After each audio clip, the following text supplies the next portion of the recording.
qofka caadiga ah markuu eego wadciga muslimiintu ay ku jiraan oo ah dhaqaalahoodu inuu dambeeyo siyaasadoodu inuu dambeeyo maalku in laga maal badan yahay hubka in laga hub badan yahay niyad jab badan baa dadka qaar ku abuurma laakiin dhan kale marka la eego waa ummadda ugu da'yar ee dunida ku nool that means Soomaali maanta haddaynu eegno waxa laga yaabaa boqolkiiba 70 inay 30 jir ka yartay that means waa xoog soo socda masaajidka imika haddaan sidaa u eego waa cirra laba qof iyo laba laga yaabaa inaan arko macnaheedu waxa weeyaan waa ummad dhalinyaro ah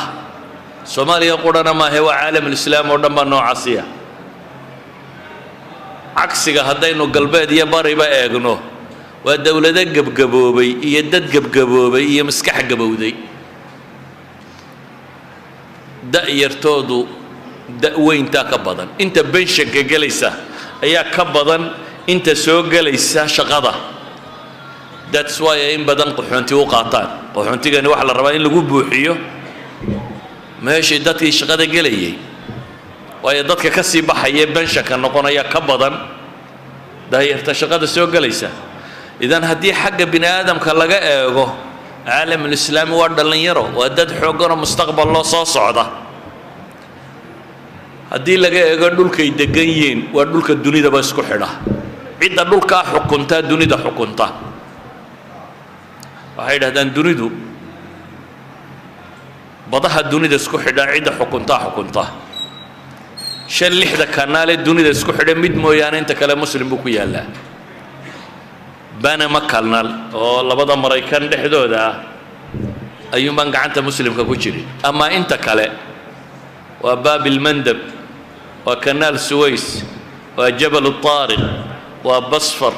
ama marma labada uu leeyahay Turkigu waa Hormuz kan Iran iyo Oman iyo inta u dhaxaysa waxa kanaal dunida isku xidha gacanta muslimka ku jira waa wasad ad-dunya Maraykan intaasuu xoog ku jooga si uu maamuli kariyo Ingiriis Turkiga intaasay heshiis kula galeen 100 sanadood khilaafadii Uthmaaniga markii la ridayay heshiisyadii laga galay waxa kamid ah 100 sano ee soo socda kanaaladaas inaanu iyagu lahayn free in lagu mari karo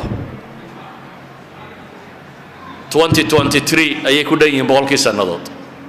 1923 ayuu ahaa heshiisku 100 sanadood waa 23 markay gaadho ayuu dhamaanaya wixii ka dambeeyay gacanta Turkiga ku wareegaya gacanta Turkiga hadduu ku wareego Russia dunida meel ay kala xidhiidha male Turkiga inay marto mooyaane biyo kululba male iyo wax xagaa ka xigo oo dhame si kale haddaynu u tilmaamno waxay degan yihiin meel Ilaahay dhigay energy-ga dunida shidaalka dunidana 70-80 wax ku dhow waxa Ilaahay hoos dhigay inta muslimku dago khaasatan iyo meelaha laga soo bilaabo ilaa iyo inta muslimku dago ayaa shidaalka energy-ga dunida hoos yaala caalamul islaami wuxuu ka mid yahay wadannada aan kham maada kham loo soo dhoofinin ee maadada khamka ee wadannadooda taala wax kastaba inay helayaan anything loo baahan yahay dhulkoodu inuu leeyahay oo tasniic ama industry-gu u baahan yahay haddii wadanku dhalinyaro uu yahay haddii mowqicu ku dhaca uu yahay mowqac dunida maamula haddii energy-ga dunidu gacantooda ku jiro hadday maadada khamka ay helayaan iyagu haystaan waxa ka dhiman oo kaliya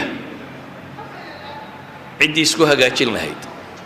الحنكة السياسية قائد كيلها صاحب الرسالة متكمدة